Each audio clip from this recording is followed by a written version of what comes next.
किसान भाइयों को जीरे की खेती के अंदर जो दाना अवस्था आती है तब 2 से 3 प्रकार की समस्या एक साथ आती है, जैसे कि कालिया चर्मी भी आता है, नीचे उखेड़ा भी आता है और साथ साथ में दाना अच्छा भरने और दाना बड़ा करने का और उसमें ऑयल की मात्रा अच्छी करने के लिए क्या करना चाहिए। और इसी समय ज़्यादातर किसान भाई बहुत कन्फ्यूज़ होते हैं। तो स्पेसिफिकली इस साल की मैं बात करता हूँ।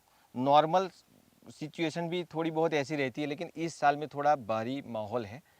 इस साल बहुत बारिश गिरी है, राजस्थान में भी गिरी है, इवन जैसलमेर में भी बहुत बारिश गिरी है, कच्छ में भी बहुत गिरी है।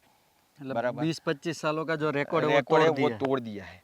तो ज़मीन में नमी बहुत होगी, पहली बात। दूसरी बात, वो नमी अभी तक बरकरार रहेगी और वो ठंडी का माहौल है ज़मीन।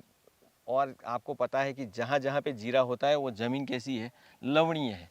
अभी लवणीय मिट्टी ज़्यादा पानी पकड़ती है, तो पानी ज़्यादा पकड़ के रखे तो स्वाभाविक है कि माहू मोहिला आना रहेगा और बहुत ज़्यादा आएगा। दूसरा, यहाँ पे थ्रिप्स का भी माहौल थोड़ा बहुत रहेगा। थ्रिप्स का मुझे टेंशन नहीं है, थ्रिप्स थोड़ी कम रहेगी ऐसा लग रहा है वातावरण को देख के, क्योंकि माहू मोहिला बढ़ता है तो थ्रिप्स थोड़ी कम आती है। लेकिन पाउडर मिट्टी बढ़ेगा, छासिया जिसको बोलते हैं, दहिया बोलते हैं, छासिया बोलते हैं, वो खतरनाक तौर पे आता है। वहाँ पे दानों का सेटरिंग कर देता है, दाने सफ़ेद सफ़ेद हो जाते हैं, गिर भी जाते हैं।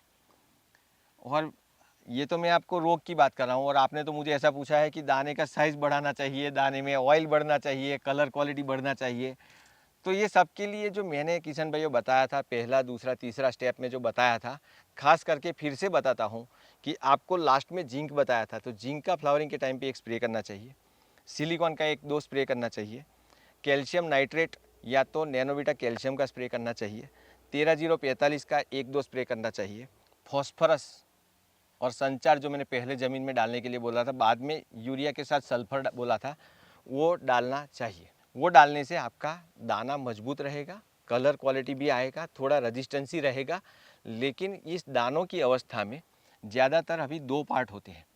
एक पार्ट ऐसा होता है कि जिसको एक्सपोर्ट करना है ना, वो लोग जो नियोनिकोटिनॉइड ग्रुप है वो इंसेक्टिसाइड छिड़काव नहीं कर सकते, बराबर। जैसे कि थायोमिथोक्साम है, इमिडाक्लोप्रिड है वगैरह का स्प्रे नहीं कर सकते। दूसरे वाले कर सकते हैं, जिनको इंडिया में सेल करना है वो कर सकते हैं। लेकिन ये दवाई बहुत अच्छी होती है, माहू मोहिला वगैरह से बचाती है, तो ज़्यादातर किसान भाई कर देते हैं। लेकिन जिसको एक्सपोर्ट करना है और माहू मोहिला ज़्यादा है, उनको फ्लावरिंग से लेके दाने बनने तक नीम आधारित, नीम ऑयल बेस्ड दवाई का ज़्यादा छिड़काव करना चाहिए।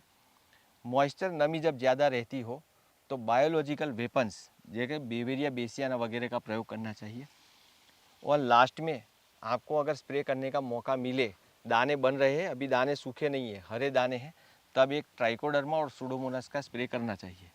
ये मेरी आपकी पर्सनल राय है, मेरा अनुभव है कि जहाँ पे आप ये ट्राइको सूडो का स्प्रे करते हो तो जो फफूंदी है उसको तो नियंत्रण में उसके सामने तो नियंत्रण मिलता ही मिलता है। लेकिन सूडोमोनास के अंदर नेचुरल हार्मोन्स होते हैं, जिसकी वजह से वो बैक्टीरिया किसान का मित्र बैक्टीरिया है और वो दानों की चमक भी बढ़ाएगा, फंगस को भी नियंत्रण करेगा। तो आप ये सब अनुअनी उपयोग कर सकते हो। ज़मीन में मैंने पहले बताया था, जैसे कि भी संचार डालना चाहिए तो संचार ज़्यादा डालो, 10 किलो की जगह पे 20 किलो डालो, या तो आप ऑर्गेनिक का कोई भी मटेरियल डालो ज़मीन में, जिसकी वजह से आपको फ़ायदा ही फ़ायदा मिलेगा।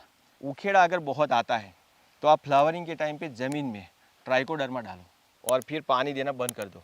वातावरण से जो नमी आती है उससे ट्राइकोडर्मा अंदर ग्रोथ शुरू हो जाएगा। लेकिन ट्राइकोडर्मा किसान ऐसे ही डाल देते हैं, ट्राइकोडर्मा किस पे जिंदा रहेगी? उसको भी एक फूड चाहिए। हाँ, तो वो ऑर्गेनिक मैटर अगर नहीं होगा तो नहीं हो पाएगा। तो आपको ये सब करना चाहिए।